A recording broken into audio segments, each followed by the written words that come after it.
Alright, let's dive into this BTS Grammy controversy because, honestly, it's way more interesting than just a simple awards snub. Here's the deal. BTS decided not to submit their latest album, Erarang, for the brand new Grammy category, Best Asian Pop Music Performance. Wait, hold up. Why would the biggest K-pop group in history ignore a category literally created to spotlight their region? That's the hook here. It's not about BTS being petty. It's about what this category really represents. Let me explain why this decision is sparking a debate that goes way beyond music charts.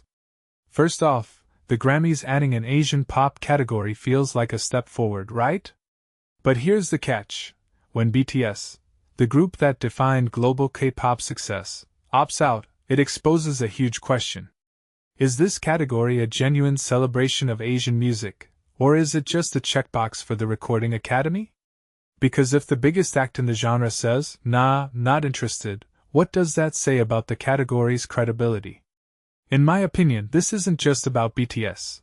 It's about systemic issues in how Western institutions approach non-Western art forms. They create a space for it, but only on their terms, which often means diluting cultural authenticity to fit a Eurocentric awards framework. Now, let's unpack the irony here.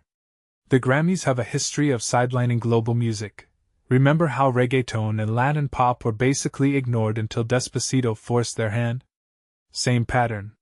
They wait for a genre to blow up globally, then scramble to create a niche category instead of integrating it into the mainstream awards. What many people don't realize is that these segregated categories can feel like tokenism. Like, oh, we see you're popular, but you're still not real music. So when BTS bows out, they're basically calling out the system for what it is. A half measure that doesn't address deeper biases. But wait, why does BTS's absence matter so much? Because they're not just any group. They're the reason K-pop is even in the Grammy conversation.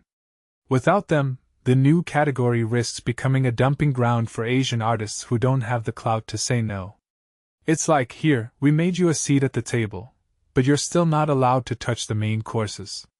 And that's the bigger issue here. Representation versus inclusion. You can't just create a category and pat yourself on the back if the artists it's meant to honor see it as a backhanded compliment. Let's also talk about the timing. This category drops in 2027, right when BTS is transitioning from group to solo acts. Coincidence? Maybe.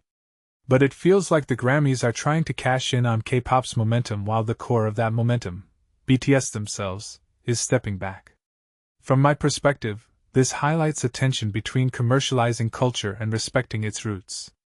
The music industry loves to profit off global trends, but when the artists themselves push back against institutionalized tokenism, it forces a reckoning. Who really benefits from these categories? The artists? Or the institutions trying to look woke? And here's the deeper question: will this category even survive without BTS? If the biggest name in Asian pop refuses to participate, does it legitimize the category or doom it? I'd argue it exposes a fatal flaw. Western institutions often approach diversity as a trophy to be collected rather than a culture to engage with. If the Grammys want to fix this, they need to stop creating segregated categories and start recognizing global music as part of the mainstream. But that would require dismantling a system built on Western exceptionalism, which, not gonna happen overnight. So what's the takeaway here? BTS's decision isn't just a headline, it's a mirror. It reflects how artists from non-Western backgrounds are constantly navigating a double standard, succeed globally, but only on terms set by institutions that don't understand your culture.